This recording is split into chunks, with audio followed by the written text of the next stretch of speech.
اسرائیلی وزیراعظم کا بیان اشتعال انگیز، غیر سنجیدہ اور ناقابل قبول ہے۔ پاکستان کی سعودی عرب میں فلسطینی ریاست سے متعلق بیان کی شدید مذمت۔ نائب وزیر اعظم اسحاق ڈار نے کہا، پاکستان سعودی عرب کے ساتھ مکمل یکجہتی کا اظہار کرتا ہے۔ القدس شریف فلسطین کا دارالحکومت ہے اور رہے گا۔ فلسطینیوں کی بے دخلی کی کوئی بھی تجویز عالمی قوانین کی خلاف ورزی ہے۔ عالمی برادری اسرائیل کو امن عمل کو نقصان پہنچانے کی مسلسل کوششوں پر جواب دہ ٹھہرائے۔ فلسطین سے متعلق اقوام متحدہ کی قراردادوں اور عالمی انصاف کے اصولوں کی خلاف ورزی ناقابل قبول ہے۔ ادھر ایرانی وزیر خارجہ عباس عراقچی کا نائب وزیر اعظم اور وزیر خارجہ اسحاق ڈار کو فون۔ مشرق وسطیٰ کی صورتحال پر تبادلہ خیال۔ اسحاق ڈار نے OIC اجلاس بلانے کے لیے پاکستان کی حمایت سے بھی آگاہ کیا۔ دونوں وزیر خارجہ کا پیش رفت پر قریبی روابط برقرار رکھنے پر اتفاق۔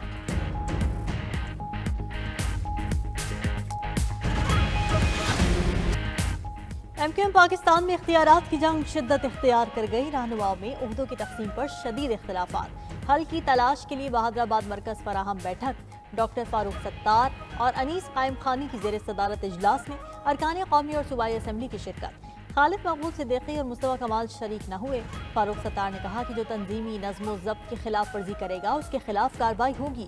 آج جاری ہونے والے بیان میں تمام سوالات کے جوابات موجود ہیں۔ کوئی ایسا مسئلہ نہیں جس سے مل جل کر حل نہ کر لیا جائے۔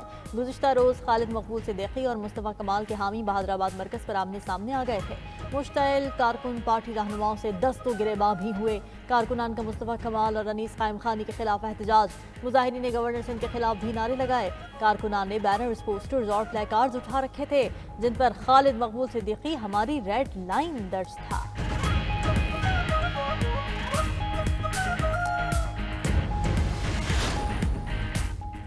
کامران ٹیسوری MQM کے گورنر ہیں، وہی گورنر رہیں گے، کہیں نہیں جا رہے۔ چیئرمین MQM خالد مقبول صدیقی کا دو ٹوک پیغام، کہا پوری پارٹی کو گورنر سندھ کامران ٹیسوری پر اعتماد ہے۔ MQM گورنر ہاؤس سے نہیں چل رہی، کل کا واقعہ افسوسناک ہے۔ معاملے کو تنظیمی نظم و ضبط کے مطابق دیکھیں گے۔ MQM ڈسپلن والی پارٹی ہے، ایسے عناصر کی پارٹی میں کوئی گنجائش نہیں۔ پارٹی نظم و ضبط کی خلاف ورزی کرنے والوں کے خلاف پارٹی ایکٹ کے تحت فیصلے کریں گے۔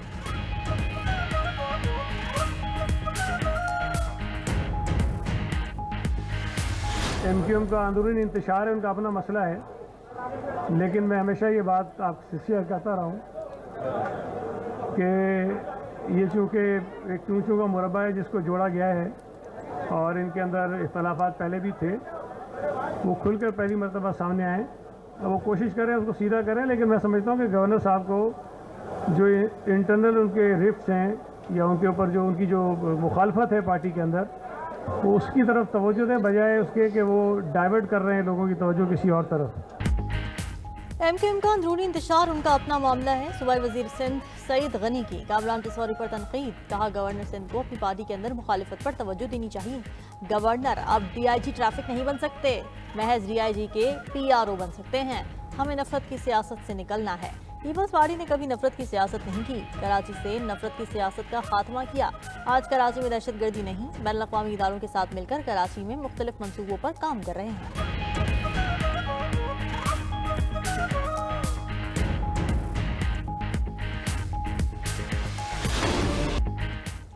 Anti corruption, banking, money laundering اور ٹیکس امور کی چھان بین۔ IMF کا وفد 2 ہفتوں کے لیے پاکستان پہنچ گیا۔ ذرائع وزارت خزانہ کے مطابق وفد دورے میں منی لانڈرنگ اور ٹیکس کے ایشوز کا جائزہ لے گا۔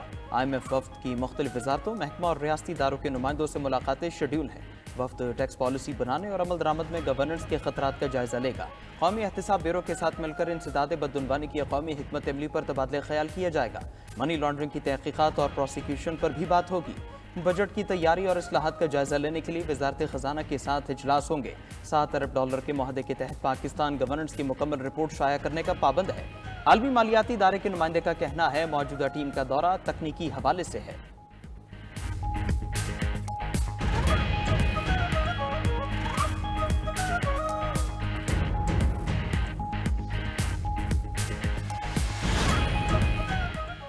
وزیر اعظم شہباز شریف کل 2 روزہ دورے پر متحدہ عرب امارات جائیں گے۔ وزیر اعظم UAE شیخ محمد بن راشد ال مکتوم نے وزیر اعظم پاکستان کو دورے کی دعوت دی۔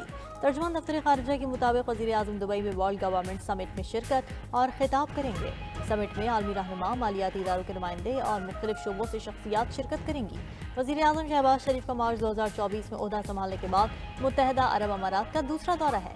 दौरे में वजीर आजम शहबाज शरीफ मुत्तहदा अरब अमारात की क़यादत के साथ 2 तरफ़ा मुलाकातें भी करेंगे।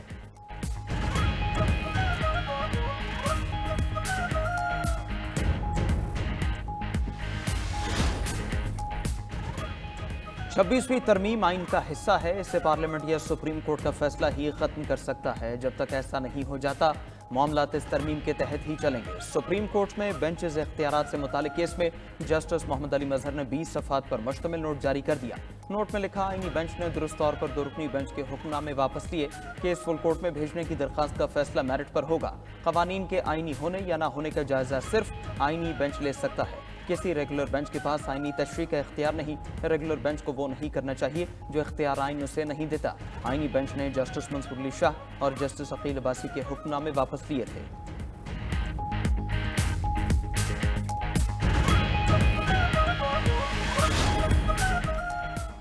जुडिशल कमीशन के रुकन सेनेटर अली जफर का chief justice supreme court Yahya Afridi को खत।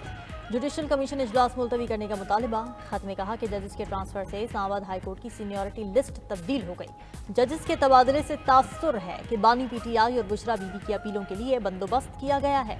मुनासिब होगा कि जजेस की सीनियरिटी का मसला हल होने तक कमीशन इजलास मौखर किया जाए। कमीशन ने अगर फिर भी इजलास करना ही है तो ट्रांसफर शुदा जजेस को ज़ेरे गौर ना लाया जाए।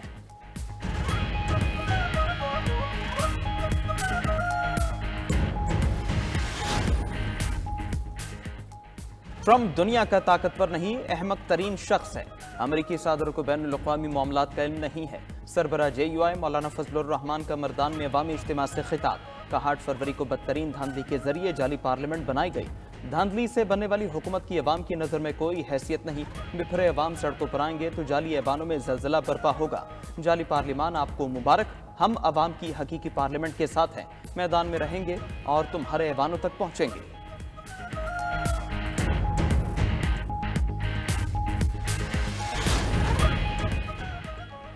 पीटीआई के ट्रंप कार्ड से भी हवा निकल चुकी। बानी पीटीआई की सियासत मुल्क दुश्मनी पर मबनी है।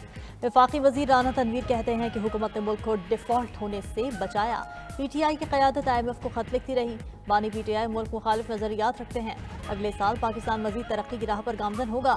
अमरीका समेत तमाम ममालिक पाकिस्तान में सरमायाकारी पर यकीन रखते हैं। पीका एक्ट दरअसल बानी पीटीआई का कानून है, सिर्फ मंजूर हमारे दौर में हुआ।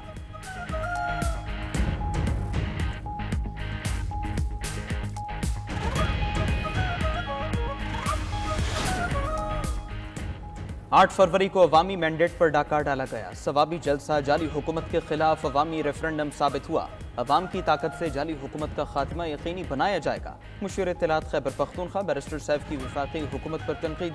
कहा अवाम हकीकी आज़ादी के लिए बानी चेयरमैन के शाना बशाना खड़े हैं। वज़ीर इत्तलात पंजाब अज़म बुखारी ने जवाब दिया, पंजाब के किसी ज़िले से इनके लोग नहीं निकले। खैबर पख्तूनख्वा ने भी बानी पीटीआई की इंतशारी सियासत को मुस्तरद कर दिया। हुकूमती वसाइल के बावजूद 5000 बंदे इकट्ठे नहीं कर सके। अल-यमीन गंडापुर ने हस्ब रिवायत बानी पीटीआई को खुश करने की नाकाम कोशिश की।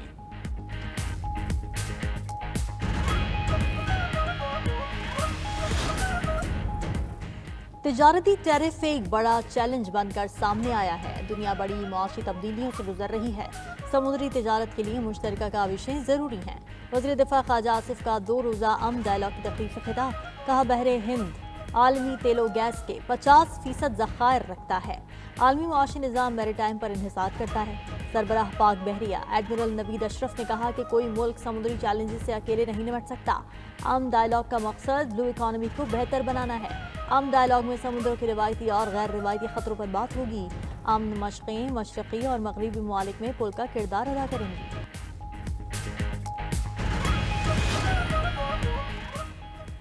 सदर आसिफ जरदारी प्रिंस करीम आगा खान के इंतकाल पर ताज़ियत के लिए पुर्तगाल रवाना हो गए। सदर ममलकत आसिफ जरदारी पुर्तगाल के दारुल हुकूमत लिस्बन में प्रिंस करीम आगा खान के साहिबजादे और इस्माइली कम्युनिटी के 50वें इमाम प्रिंस रहीम आगा खान से मुलाकात करेंगे।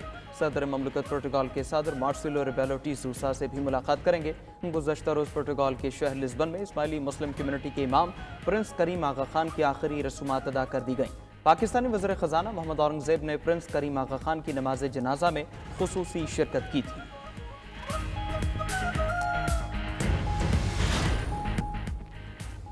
नेट मीटरिंग के बढ़ते कनेक्शन से हुकूमत पर माली बोझ बढ़ गया। मुल्क भर में दिसंबर 2024 तक नेट मीटरिंग कनेक्शन 4135 मेगावाट तक पहुंच गए। बिजली तकसीमकार कंपनीज में नेट मीटरिंग के कनेक्शन 3678 मेगावाट हैं। ज़राए पावर डिवीजन के मुताबिक नेट मीटरिंग के बढ़ते कनेक्शन से आम सार्फिन पर 159 अरब रुपए का बोझ पड़ेगा। नेट मीटरिंग की बढ़ती मांग से आम सार्फिन पर ₹1.33 फी यूनिट का बोझ पड़ेगा। बिजली के बायबिक कीमत पर नजरसानी किए बगैर आम सार्फिन को बिजली की बढ़ती कीमतों से बचाना मुमकिन नहीं। हुकूमत को आम सार्फिन को तहफ़्फ़ुज़ देने के लिए बिजली के बाईबैक रेट में कमी लाना होगी।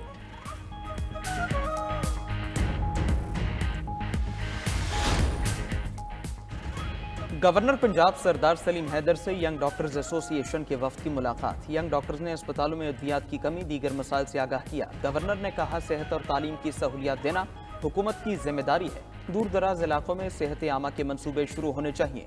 गवर्नर पंजाब की वाना में पाक फौज के शहीद होने वाले हवलदार सईद इकबाल और सिपाही बासित अली के घर फतेह जंग आमद शहदा के अहले खाना से इजहार ताज़ियत किया। गवर्नर पंजाब ने कहा, शहदा के अहले खाना को तनहा नहीं छोड़ेंगे। मुल्क की खातिर अपनी जानों का नजराना पेश करने वाले पाक फौज के जवान हमारा फख्र है।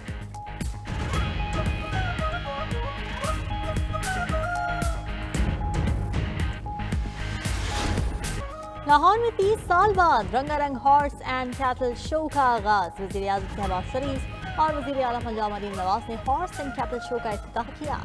दोनों को बग्घी में बिठाकर मैदान का चक्कर लगवाया गया। इवेंट के इब्तिदाई मरहले में घुड़सवार दस्ते का अपने फन का मुजाहरा इलाकाई रक्स को देखने वालों ने खूब पसंद किया। ढोल की गूंज ने माहौल को गर्मा दिया। पंजाब का रिवायती रक्स भंगड़ा भी डाला गया, जिसे देखकर हर कोई झूम उठा। फनकारों ने सूफी रक्स पेश करके सब पर वज तारी कर दिया। माल मवेशी की नुमाइश, खेलों के मुकाबले और दीगर तक़रीबात मेले का हिस्सा हॉर्स एंड कैटल शो 14 रोज तक जारी रहेगा।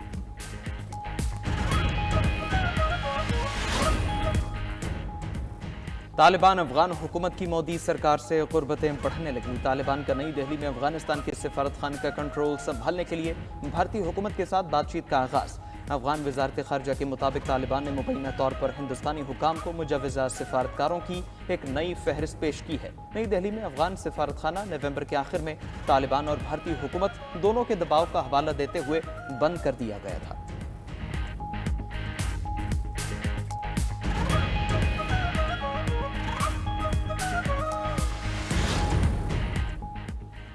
लीबिया के जनूबी मशरक़ी सहरा इलाके से तारकीन वतन के 2 इज्तिमाई कब्रें दरियाफ्त। इज्तिमाई कब्रों से 50 तारकीन वतन की लाशें बरामद। लीबिया के हुकाम का कहना है कि हलाक होने वाले अफराद की अक्सरियत उन तारकीन वतन की है जो यूरोप पहुँचना चाहते थे।